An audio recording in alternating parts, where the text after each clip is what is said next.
Coucou à tous, j'espère que vous allez bien. On va continuer avec les petites vidéos pour les réponses à vos questions. Donc je vais essayer de faire encore plus court.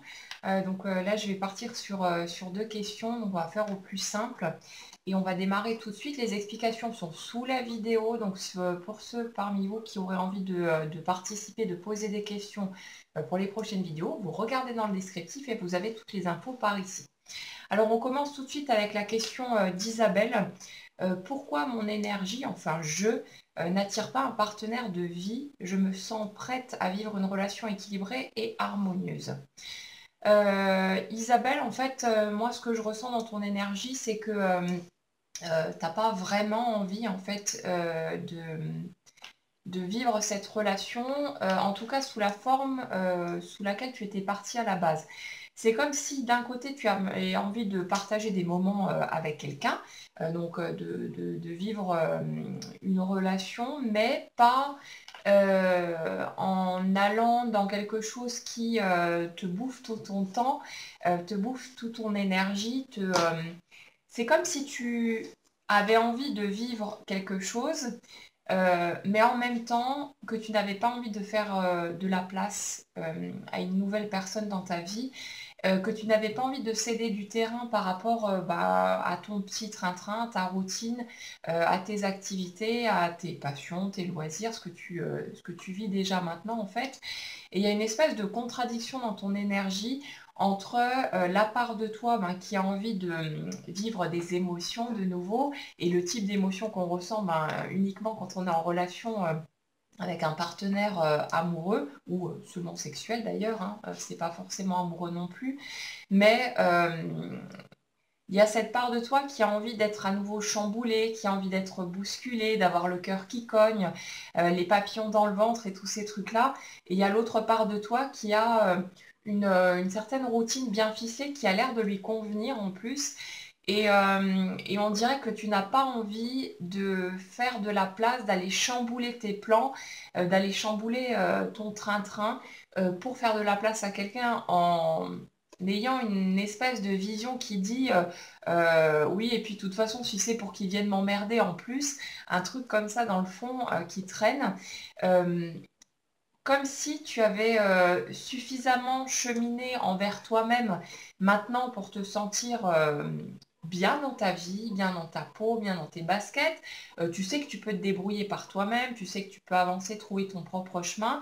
Enfin, il y a vraiment ce côté qui est plus posé dans ton énergie, quelque chose de plus serein, où tu n'es plus dans le besoin quelque part d'être en relation avec les autres, mais simplement dans l'envie.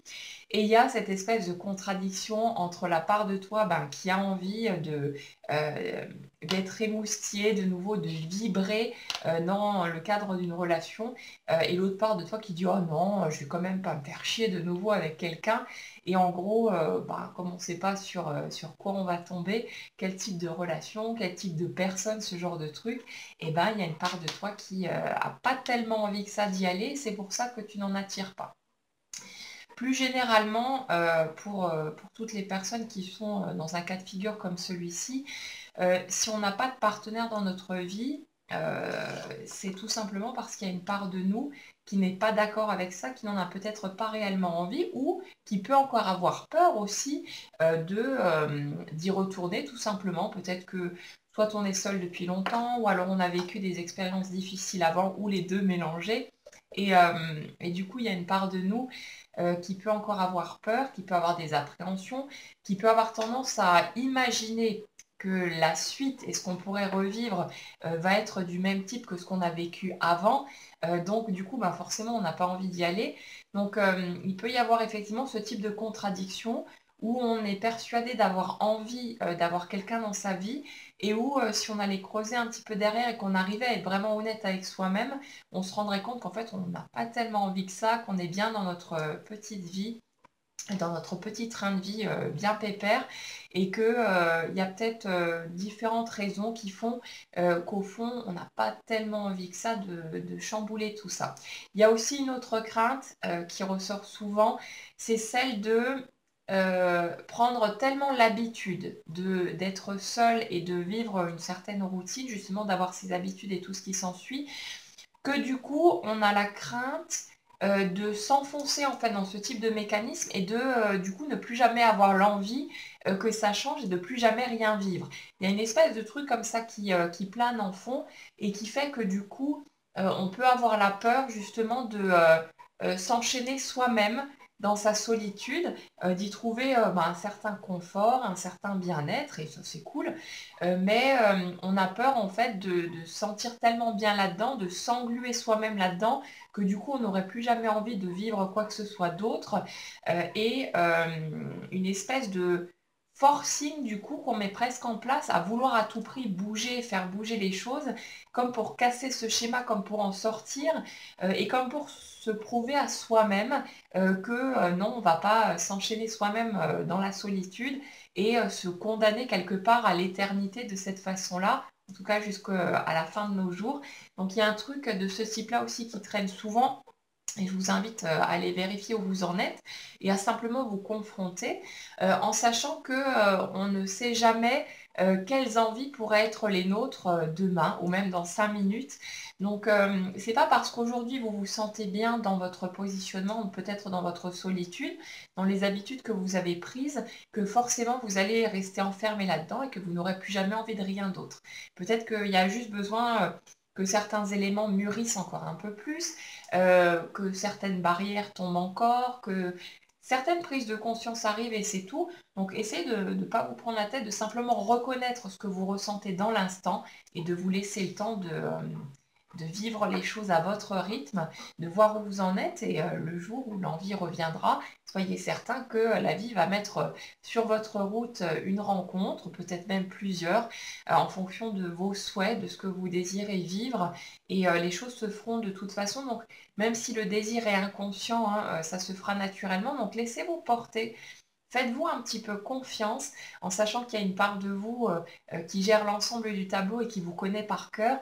Donc faites un petit peu confiance au processus au lieu d'avoir toujours peur de rater quelque chose ou que ce soit figé sur une longue durée, ce genre de truc. Et laissez juste un petit peu faire et respirer, profitez de la vie et puis voyez ce qui est OK pour vous dans l'instant ou pas. Ensuite, question de Sophie. Alors en dehors de ma relation actuelle, avant celle-ci, j'ai beaucoup souffert émotionnellement. Euh, L'homme en question s'en fichait de moi et me dénigrait, mais j'étais très amoureuse et éprouvais beaucoup de désir pour lui, et pas que physique. Concernant mon partenaire actuel, je n'ai jamais rencontré un homme aussi attentionné et amoureux de moi, qui ne me met jamais en difficulté émotionnelle, mais je n'ai pas de désir, je ne pense pas être amoureuse, pas d'étincelle. Peux-tu m'aider à comprendre cette situation? Car je me sens déçue de cette histoire presque sans relief, mais paradoxalement sans douleur. Et justement, Sophie, en fait, la réponse à ta question, elle est là. Tu as consciemment ou inconsciemment choisi un partenaire avec qui il n'y a aucun danger. Quelqu'un qui est bien confortable, et là il est notre lien entre les deux questions, tu as choisi un partenaire qui te permet de te sentir en sécurité.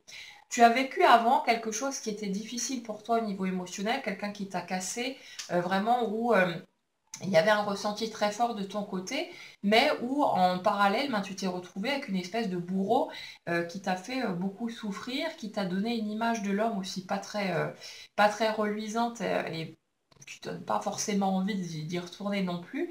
Et du coup, au lieu justement de te cloîtrer dans la solitude pour essayer de pallier à un éventuel nouveau souci au niveau d'une nouvelle relation, toi, tu es carrément allé te mettre en couple avec quelqu'un où tu étais sûr, même si c'était tout à fait inconscient, hein, c'est tout à fait possible aussi, mais où tu étais sûr du coup que cette personne ne te ferait jamais de mal. C'était en gros l'image parfaite pas vraiment du nounours parce que ça colle pas à ce que je perçois par rapport à cet homme-là, mais quelqu'un, une espèce de prince charmant, ouais, qui est toujours égal à lui-même, qui est bien tranquille, qui est plutôt serein, qui est plutôt posé, mais c'est visiblement quelqu'un qui ne correspond, enfin, qui n'allume rien chez toi. Et du coup, tu allais le choisir ben, avec ta tête pour des raisons de sécurité. Tu avais parfaitement le droit, hein, c'est ni juste ni faux. C'est juste que par rapport à ce que tu recherches, et je pense ce qu'on recherche tous au niveau d'une relation, cette envie de vibrer justement, de se sentir vivant, de ressentir des émotions et puis d'être bousculé émotionnellement dans un sens positif évidemment. Là, tu retrouves pas tout ça parce que tu as choisi l'homme qui, a priori, n'allait jamais te faire de mal, une espèce de frère en quelque sorte, partenaire de vie, mais là, du coup, ça ne t'apporte pas plus l'émotion qu'un vrai frère en fait. Il n'y a pas de désir, il n'y a pas de sensation d'être amoureuse, pas d'étincelle comme tu le dis, mais ça, c'est juste... si tu veux revivre les étincelles, si tu veux revivre la magie en fait qui existe dans les relations de couple, va falloir accepter la possibilité de souffrir à nouveau. Le truc, c'est que ça ne veut pas dire que tu dois accepter de revivre le type de comportement que tu as vécu avec ton ex-partenaire. Tu es en mesure maintenant de savoir ce qui est OK pour toi et ce qui ne l'est pas. Tu es capable de poser tes limites. Et la clé ici, pour toi comme pour vous tous, qui êtes concernés, ça va être vraiment de t'autoriser à poser tes limites. On en a déjà parlé hier pour l'une des questions.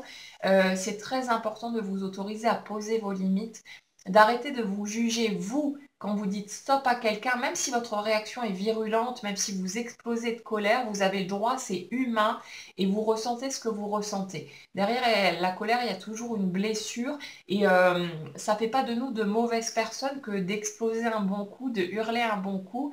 Ça ne veut pas dire, comme j'expliquais hier, qu'il faut aller agresser l'autre physiquement non plus, hein. On va essayer d'éviter ce genre de choses. Mais vous avez le droit de ressentir ce que vous ressentez. Votre colère n'est pas quelque chose qui fait de vous de mauvaises personnes. Vous êtes tout à fait légitime dans tout ce que vous ressentez.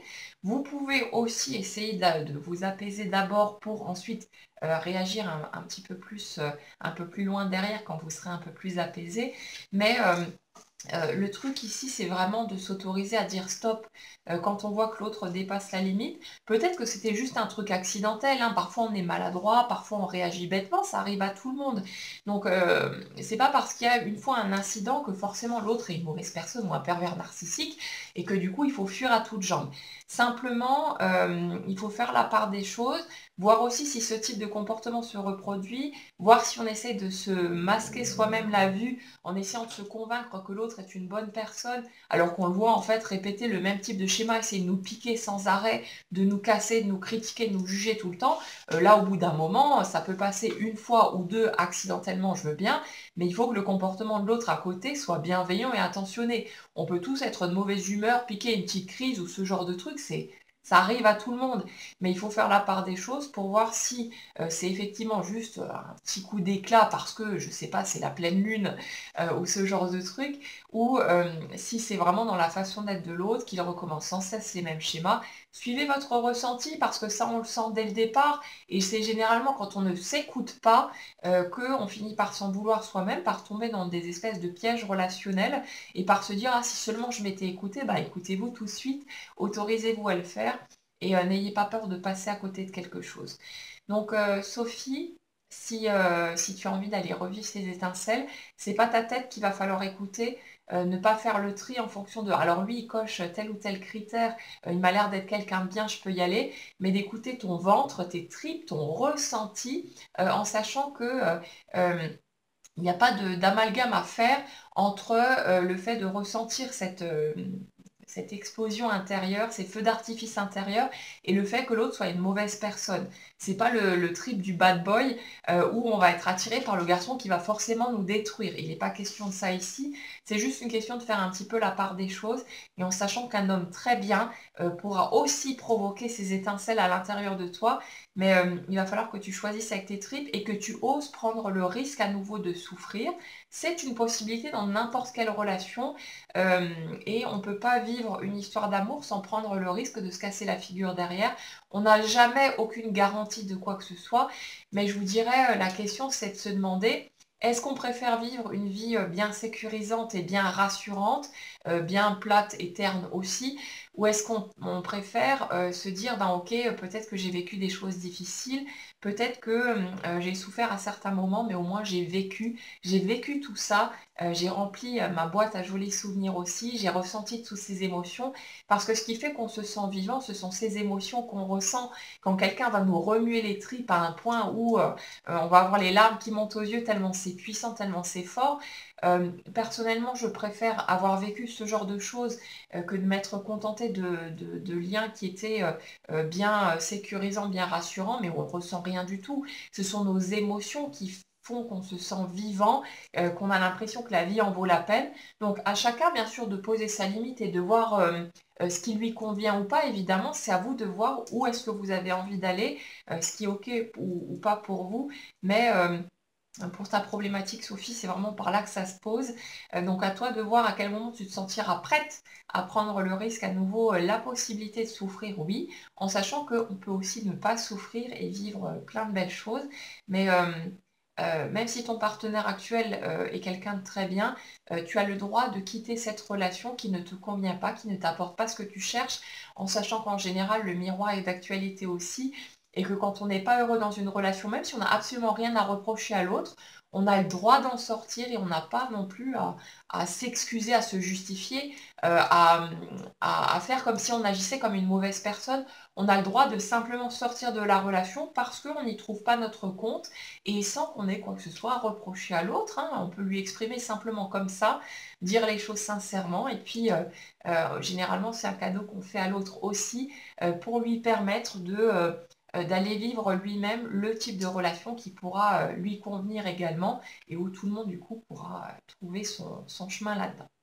Voilà pour les questions du jour. Je vous souhaite une très très bonne journée à tous et je vous dis à bientôt.